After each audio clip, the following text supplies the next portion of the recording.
les bons pieds, bon oeil, ici les elfes en affaires. Aujourd'hui, c'est un talk un tout petit peu différent, puisqu'aujourd'hui, vous avez la parole, chers internautes, chers membres de notre réseau.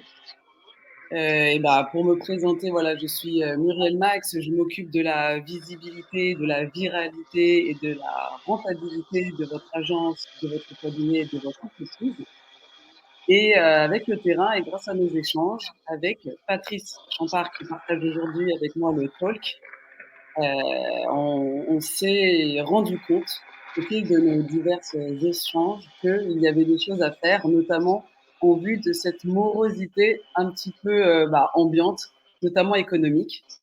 Donc, merci Patrice d'être avec moi, de partager ce talk avec moi. Bienvenue pour notre talk en duo. Tout le plaisir pour moi, merci.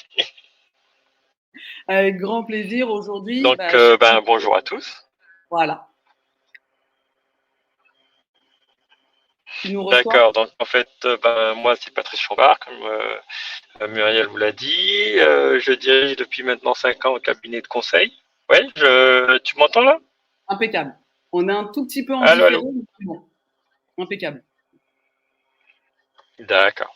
Donc en fait, effectivement, je dirige un cabinet de conseil en pilotage d'entreprise que j'ai créé il y a maintenant près de 5 ans. Et en général, on me demande souvent qu'est-ce que c'est que le pilotage d'entreprise, c'est quoi, qu'est-ce que ça coûte? Un peu un peu extraterrestre, je descends sur Terre. Donc en fait, c'est tout simplement l'accompagnement de chefs d'entreprise dans l'atteinte du potentiel maximum de leur structure. Et donc tout simplement, on va faire un peu comme le GPS professionnel. On va les aider à éviter les embouteillages et à prendre les bonnes décisions au bon moment pour atteindre leurs objectifs, quoi. Et partant où maintenant il y a un peu de visibilité réduite, il y a un peu il y a des nuages, il y a un peu de brouillard qui s'annonce, c'est bien de temps en temps de consulter son GPS, quoi. Donc voilà un peu pourquoi on existe et on a une utilité. Voilà. En fait, dans l'entreprise, vous avez besoin de ce GPS. On a un GPS côté direction stratégique, direction commerciale, et ça, vous le voyez avec Patrice. Et une fois que c'est d'équerre, que vous êtes, vous, chers dirigeants, vous êtes OK avec ça, parce que voilà, vous avez échangé avec votre copilote qui est externalisé, donc qui ne veut que votre bien. Une fois que ça s'est fait, vous êtes à l'aise que tout est ouvert au niveau des tableaux, du chiffrage, enfin un petit peu dans le froid du business, mais que c'est aussi en corrélation avec vos valeurs, ce pourquoi vous avez créé votre entreprise. À partir du moment où il y a cette cohérence, on va pouvoir communiquer. Donc vous allez pouvoir, vous, chers dirigeants, chers leaders et chers managers, vous allez pouvoir incarner la dernière ligne droite de fin 2023 et puis la prochaine ligne droite de tout 2024 pour explorer toutes les possibilités que vous allez pouvoir entrevoir avec Patrice. Et on va pouvoir ensemble, cette fois-ci avec moi, parler communication, communication en interne pour que justement toutes les strates soient en phase avec tout ce qui va être dit avec Patrice en amont, qui a perdu la connexion et qui va se rejoindre décidément. La technologie parfois nous joue des tours. Mais voilà, une fois avec Patrice, ça s'est fait, ensemble, on communique en interne pour que vous-même, les leaders, les managers, les différentes strates, les employés, tous les employés soient au courant de ce qui va se passer, de ce qui va se tramer. Comme ça, tout le monde est au courant, tout le monde est responsable et tout le monde s'investit un minimum quand même dans ce qui va être généré, dans ce qui va être programmé. Re-bienvenue à toi, Patrice, qui change de planète. Là, j'ai dû improviser puisque ça a planté. Donc voilà, ça fait partie aussi du rôle d'un pilote de prévoir l'inattendu et de changer de direction lorsqu'il faut.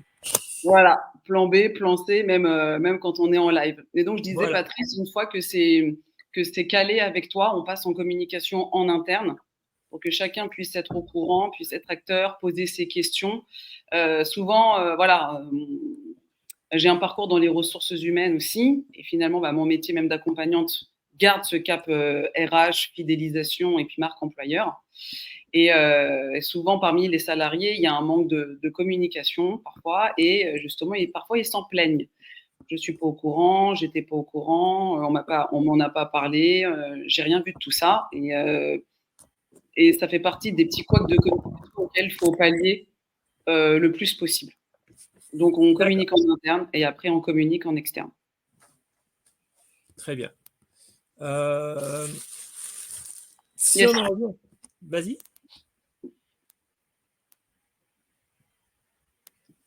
Si on en revient un peu à notre sujet effectivement du jour, c'est un peu effectivement avoir cette visibilité et comment on réagit par ces temps un peu incertains, c'est surtout ça la problématique.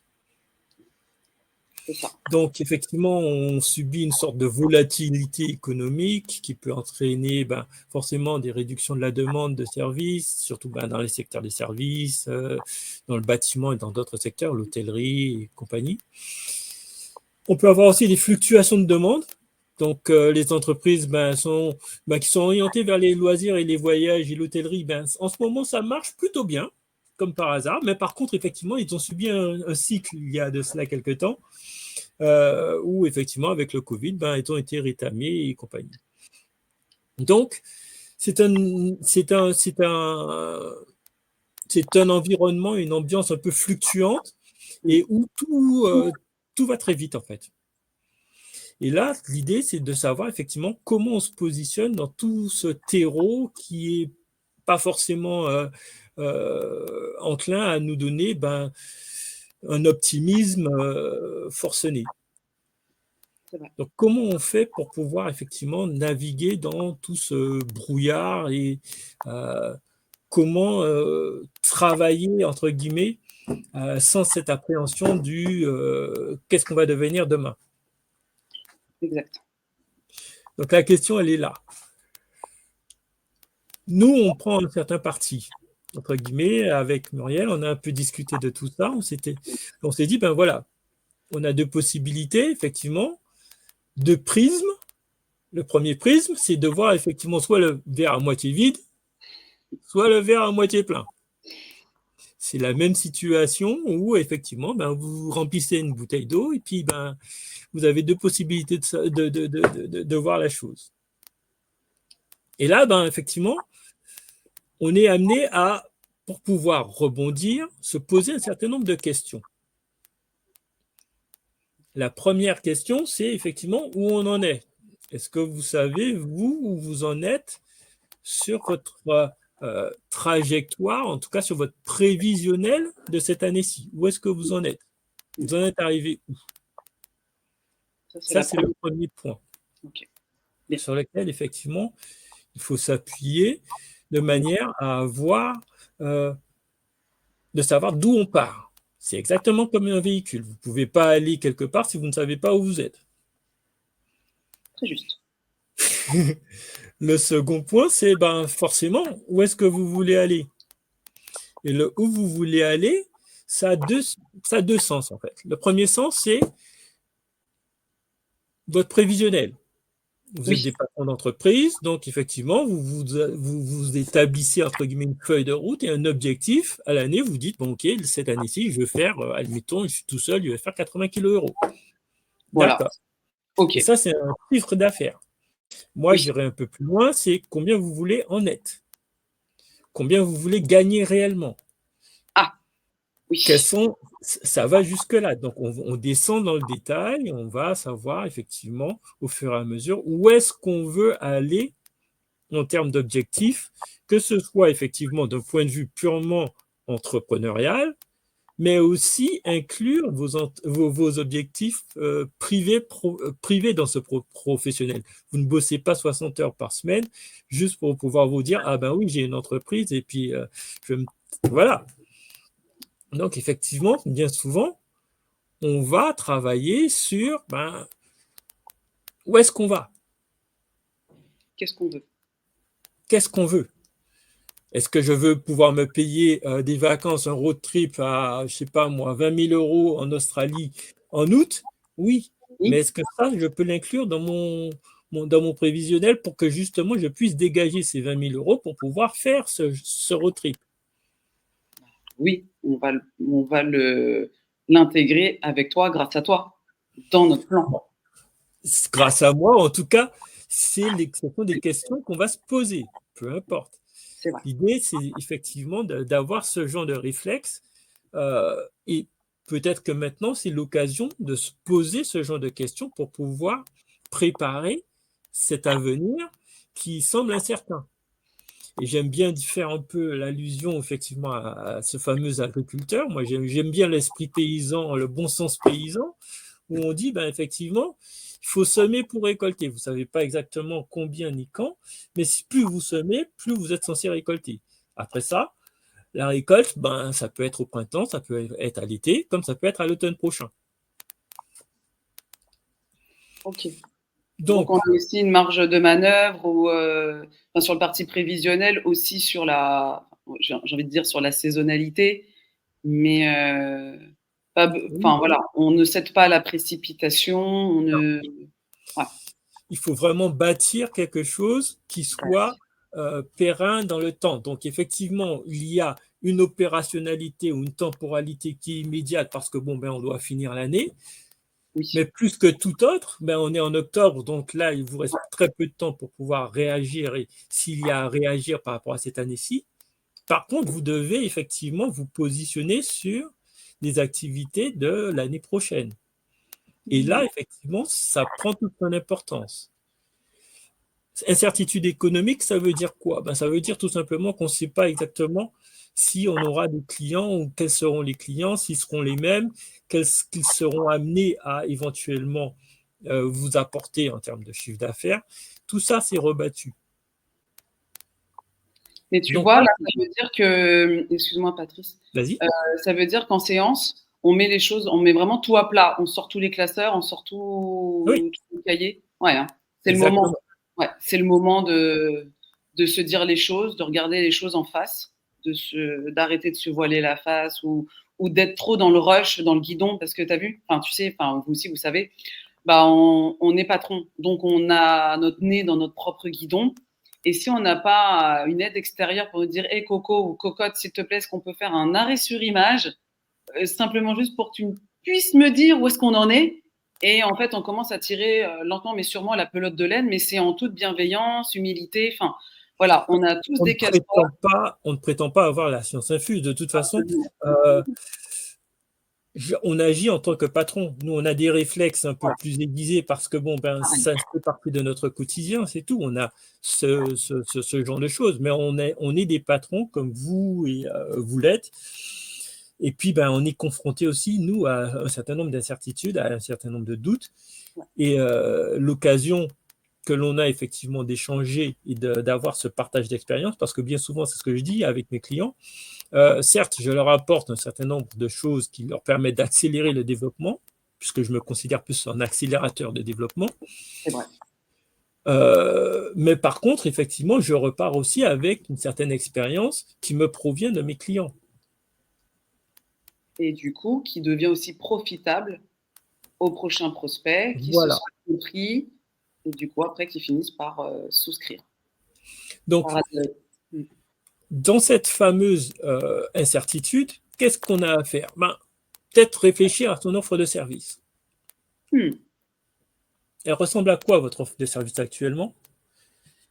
Et si je rajoute effectivement certains paramètres extérieurs que je ne maîtrise pas forcément, mais dont je soupçonne la présence.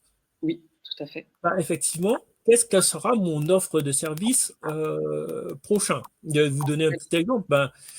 C'est l'actualité qui veut ça. La semaine dernière, enfin non, même pas cette semaine, début de semaine, qu'est-ce que j'entends à la radio?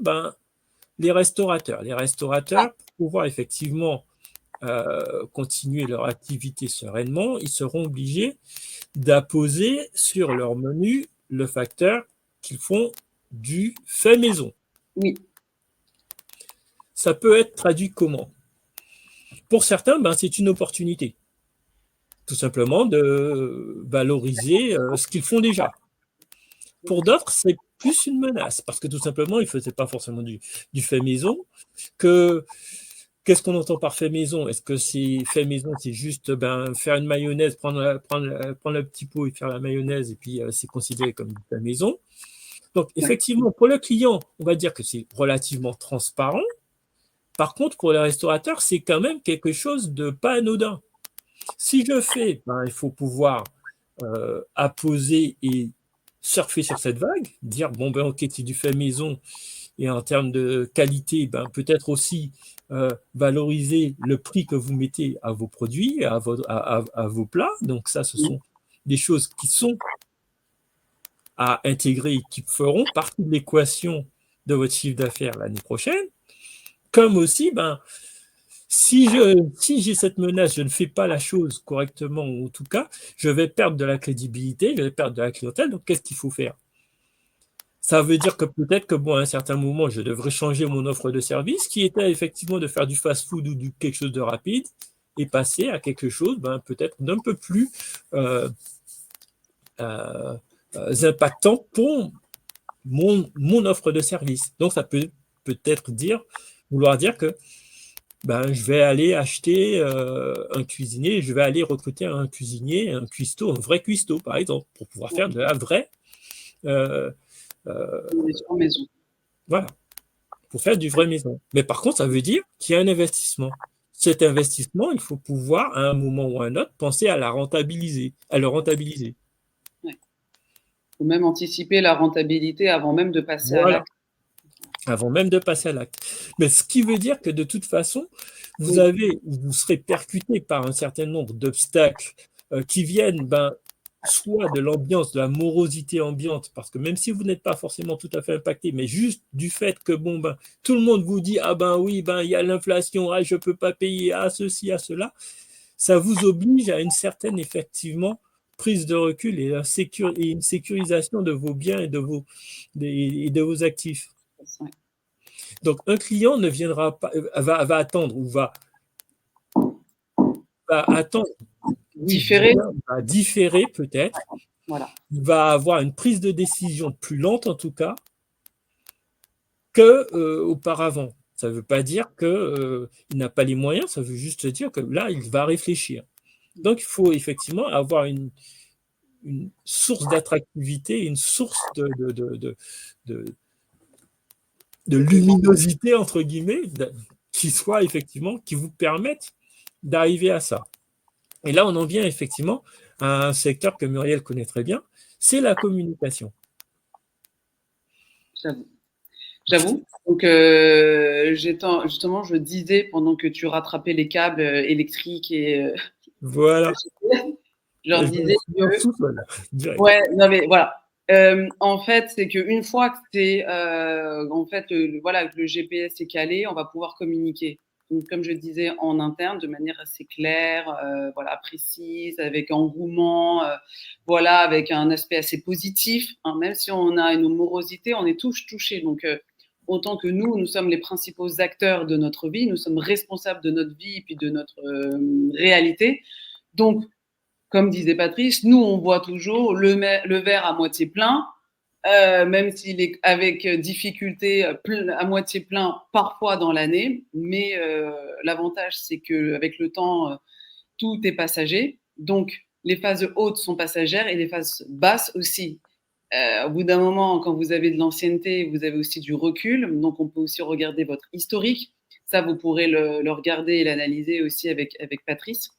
Et progressivement trouver un éclairage, les bons arguments pour rebondir, faire face à cette morosité et peut-être aussi profiter de cette morosité pour se remettre en question, voir quel type de produit il serait préférable de proposer de manière temporaire le temps de la morosité ou de manière un peu plus permanente, parce que parfois on renaît de nos cendres, on propose quelque chose, tu sais, on le voit ça avec Patrice, quelque chose auquel on ne pensait pas, auquel on résistait ou auquel on ne croyait pas.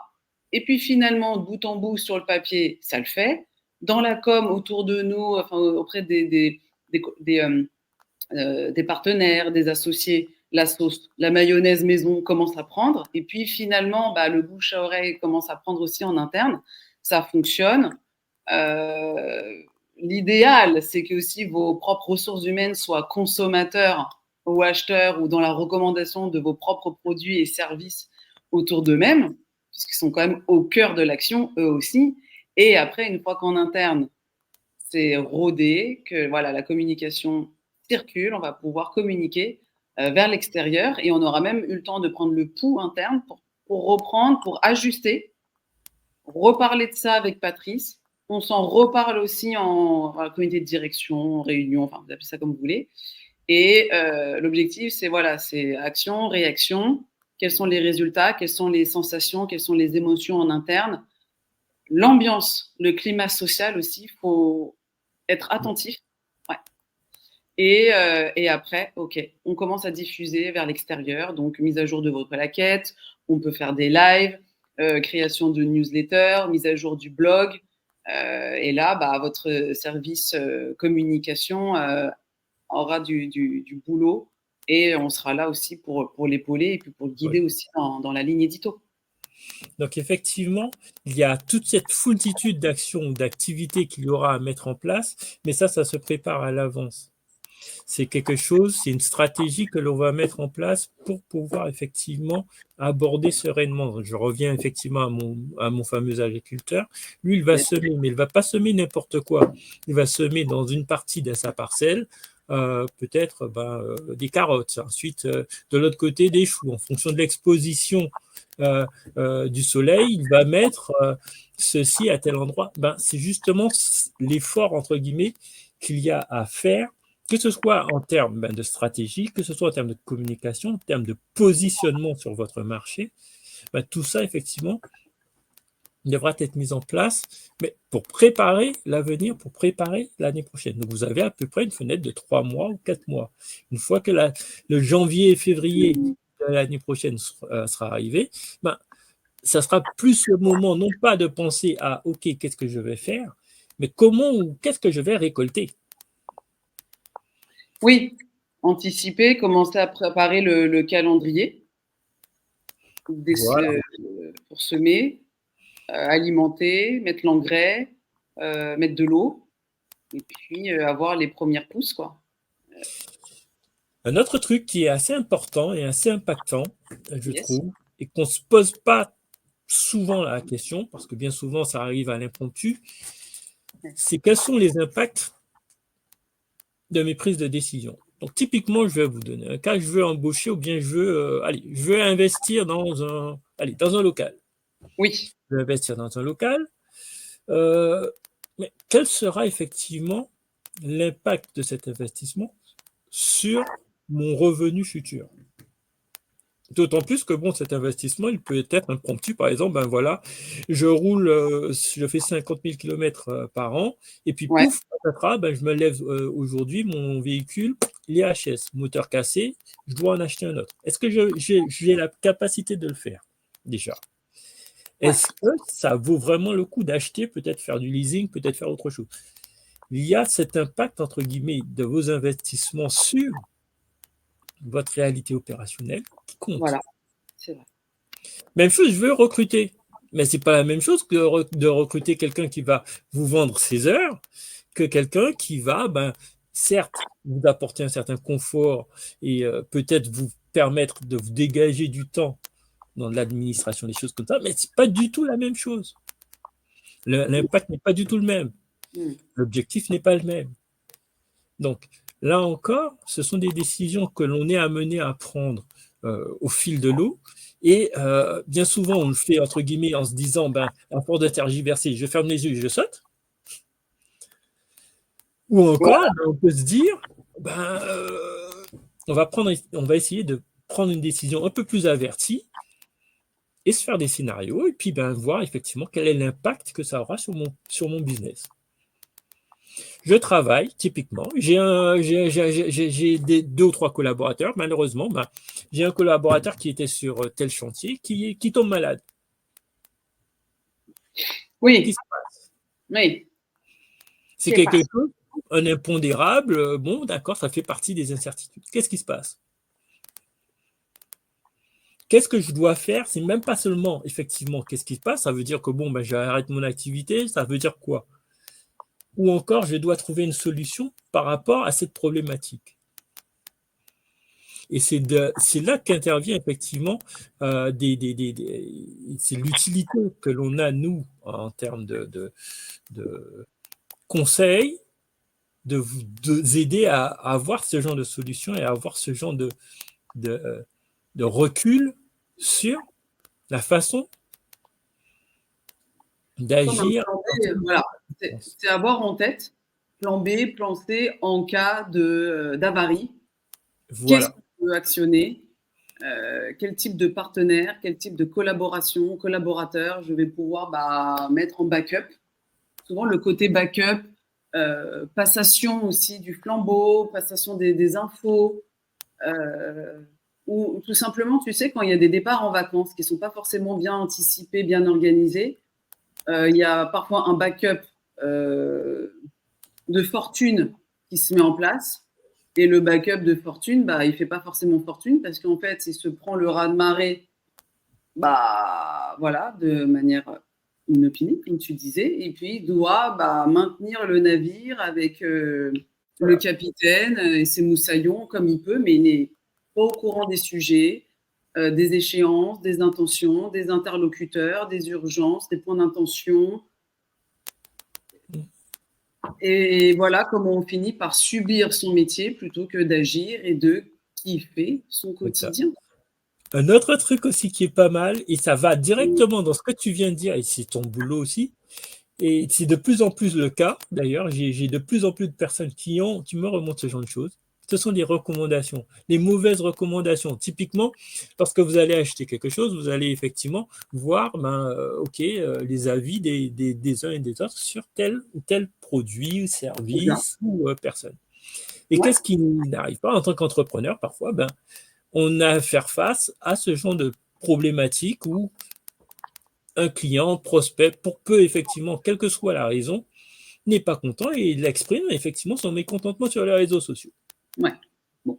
Donc, ça a un impact direct sur votre structure et sur la manière effectivement dont vous allez effectivement être perçu par vos potentiels futurs clients. Et c'est là qu'intervient, par exemple, des gens comme Muriel ou qui ont la capacité de vous permettre d'avoir une stratégie de communication à adapter en fonction des circonstances qui vous sont même pas proposées, mais que vous devez assumer. Voilà. Au lieu de subir, on va agir et parfois un hater ou un bad buzz peut quand même être, on va dire, favorable, mais au moins ça nous met en visibilité. Souvent on dit mieux vaut qu'on parle de moi, même si on parle de moi en mal, mieux vaut qu'on parle quand même, mais on parle quand même de moi. Bon, c'est à prendre avec des pincettes, mais ça n'est pas à prendre à la légère. Parfois, mieux vaut, en gestion de crise, on parle de mea culpa et de processus d'amélioration parce que finalement, effectivement, il y a eu une faille qui a été détectée et qui fait mal et qui a été diffusée et répandue auprès de toute la population. Bon, c'est pas forcément très agréable, mais parfois, quelque chose d'un peu coup de poing, quelque chose d'un petit peu brutal ou frontal permet au contraire de faire un arrêt sur image, de se dire, OK, là, on vient de se prendre une punchline, ça fait pas plaisir, mais on est quand même encore sur le ring. C'est pas un ou deux haters qui vont nous empêcher de faire tout ce qu'on a à en faire, puisqu'on a plus, dans la majorité des cas, on a quand même plus de followers et de lovers que de haters. Donc, il faut être focus, il faut garder ce service client, service qualité, ce service satisfaction au cœur de tout ce qu'on fait. Et après, gérer éventuellement les petits couacs qui vont forcément intervenir à droite et à gauche, surtout si vous êtes en visibilité et donc en mode attractif. C'est surtout ça. Et puis, la communication fait qu'effectivement, vous avez une certaine visibilité. Cette visibilité, entre guillemets, qui est de plus en plus importante parce que, faut pas croire, lorsque, on parle de cette sorte de brouillard, d'incertitude, les personnes, ces humains vont se raccrocher derrière ce qu'ils connaissent, donc les avis, les choses comme ça. Donc, mine de rien, la stratégie de communication, surtout par ce temps un peu pessimiste, ça compte pour beaucoup. Ouais, au contraire, moi je pense qu'il faut redoubler d'efforts. Plus la côte elle est dure, plus il faut se concentrer. Et là, on est deux pour vous aider à monter cette côte. Qui, voilà, quand on est en bas de la côte, on se dit mon Dieu, je vais jamais y arriver. Et puis, un pas, puis après l'autre, en se disant pourquoi on gravit les échelons ensemble. Ça permet de maintenir la motivation et la discipline. Bah, c'est surtout ça. Moi, je pense que là, tu vois, on a touché du doigt. En fait, on fait le lien aussi avec le sondage qu'on avait diffusé un petit peu en amont. Voilà, sur la fameuse question, qu'est-ce qui vous maintient éveillé qu'est-ce qui vous maintient éveillé la nuit, avec des petits smileys de lune qui regarde sa pendule. Et c'est vrai que avec Patrice, on s'est aperçu qu'il y avait 33% sur voilà, moi, les finances de mon entreprise, ça me travaille. Ex aequo avec quoi? Avec la morosité économique actuelle. Bon, voilà, appelons un chat un chat. Ce qui vient ensuite, c'est la clientèle qui est compliquée à capter. Ça va ensemble. Et puis, en dernier, on avait l'option je ne sais pas où je vais. Donc, est-ce que c'est un sujet, vous, qui vous tracasse? En tout cas, mettez-nous en commentaire, voilà, vous, quelle entreprise vous représentez, quelles sont vos valeurs, quelles sont vos priorités, vos problématiques. Vous dites des questions un petit peu en vrac, que vous choisissez celles qui vous inspirent. Et voilà, commencez à échanger avec nous en commentaire ou en message privé. Même le fameux où je vais, comme tu as dit, c'est effectivement où je vais en prévision. Ok, je veux aller là-bas, d'accord. Mais c'est aussi, et surtout, maintenant, c'est un peu le cas. C'est où je vais. Si je continue au même rythme que j'ai actuellement, j'atterris comment? J'atterris où? Est-ce que je suis à mi-chemin, 3/4 de chemin? Est-ce que je ne sais pas? Moi, je trouve super cette approche-là. J'ai ce genre de questionnement, entre guillemets, chez les patrons, souvent maintenant, à présent, parce que c'est la fin de l'année qui s'amène, et qu'ils ont subi plus qu'ils n'ont maîtrisé le cheval. Ils ont subi leur cheval qu'est leur entreprise. Et donc, dans ce cadre-là, en fait, pour ce faire, on a un certain nombre d'habitudes, de méthodologies que l'on met en place, notamment sur la rentabilité des choses, des mauvais termes, entre guillemets, en tout cas des termes un petit peu techniques, comme la rentabilité, mais qui sont importantes et qu'on va voir effectivement sur chacune des prestations, chacun des devis, produits ou services que vous allez être amené à envoyer à vos prospects, à vos clients. Et à chaque fois, on va se poser la question, effectivement, ok, est-ce que ce devis est rentable au vu de tout ce que vous dépensez par ailleurs pour pouvoir faire tourner votre boîte? Les fameux KPI. Voilà. Donc, savoir effectivement à tout moment, ok, je vais faire ce chantier ou bien je vais faire ce service pour tel client. Mais en définitive, lorsque j'ai payé mon essence, je me suis payé moi, qu'est-ce qui va rester en termes de bénéfices ou en termes de pertes? Ça, je ne le sais pas. Et bien déjà, souvent, c'est bien d'avoir le réflexe de se dire je vais me payer quand même, parce que il y a des patrons qui. C'est vrai. Parfois, on accepte, et ça c'est constaté. Je connais des patrons qui ont accepté effectivement des chantiers. Pas parce que ça allait leur rapporter des sous, c'est juste parce qu'ils devaient faire bosser leurs employés. Hop là. Vous donnez 30 secondes. C'est le toutou qui se dit oui, ça y est. Moi aussi, je veux qu'on s'occupe de mes KPI et de ma trésorerie. Il n'y a pas que vous. J'adore ces lives. J'adore ces lives. En tout cas, voilà, c'était le message du jour. Voilà, c'était le message des elfes du jour. Laissez-nous des commentaires, voir un petit peu voilà, la tendance, un peu votre tendance à vous, parce que nous, on a un certain son de diapason. vous, quel est votre son de diapason, si c'est un do majeur ou un sol mineur, voilà, hein, pour les amateurs de musique qui sont dans la salle. Ces lives sont aussi faits pour vous et on les crée à partir de vos problématiques, à partir des tendances terrain et puis de la demande. On s'adapte à la demande, on préconise ce qu'on vend, on vend ce qu'on préconise. Voilà. Ce live, c'était effectivement une petite introduction déjà pour qu'on se présente. Et puis, deuxième chose, pour vous donner quelques petites indications par rapport à ce qu'il y a à faire et ne pas perdre trop de temps non plus sur cette fin d'année non plus par rapport à ça. Bah oui, parce qu'après les fêtes vont arriver, les cadeaux, les déguisements, les déplacements. Ça va être sympa, hein, mais du coup, vous aurez peut-être un petit peu moins la tête pour. Donc voilà, prenez-vous en main, prenez-vous en charge avant la période festive. Comme ça, vous pourrez avoir une période festive sereine et un début et un démarrage de 2024 ultra serein. Voilà. Merci beaucoup, Patrice. J'ai adoré ce Désolé pour toutes ces petites. On adore les lives chaotiques, mais qui finissent toujours par arriver à bon port. Décidément, la métaphore l'art du pilotage, savoir glisser et se rétablir. Voilà. Force, honneur et adaptabilité, ça fait partie de nos valeurs.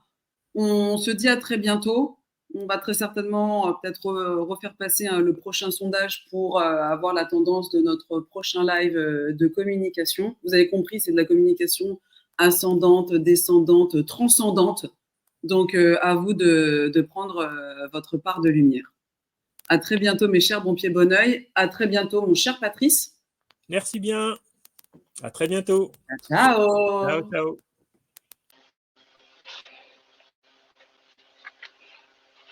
Bonjour, bonjour, les bons pieds, bon oeil. Ici, les elfes en affaires. Aujourd'hui, c'est un talk un tout petit peu différent, puisqu'aujourd'hui, vous avez la parole, chers internautes, chers membres de notre réseau. Pour me présenter, voilà, je suis Muriel Max, je m'occupe de la visibilité, de la viralité et de la rentabilité de votre agence, de votre cabinet et de votre entreprise. Et avec le terrain et grâce à nos échanges avec Patrice Champard qui partage aujourd'hui avec moi le talk, on s'est rendu compte au fil de nos divers échanges qu'il y avait des choses à faire, notamment en vue de cette morosité un petit peu ambiante, notamment économique. Donc, merci Patrice d'être avec moi, de partager ce talk avec moi. Bienvenue pour notre talk en duo. Tout le plaisir pour moi, merci. Avec grand plaisir aujourd'hui. Donc, bonjour à tous. Voilà. D'accord, donc en fait, moi c'est Patrice Chambard, comme Muriel vous l'a dit. Je dirige depuis maintenant 5 ans un cabinet de conseil. Ouais, tu m'entends là? Impeccable. On est un tout petit peu en différé, mais c'est bon. Impeccable. D'accord. Donc en fait, effectivement, je dirige un cabinet de conseil en pilotage d'entreprise que j'ai créé il y a maintenant près de 5 ans.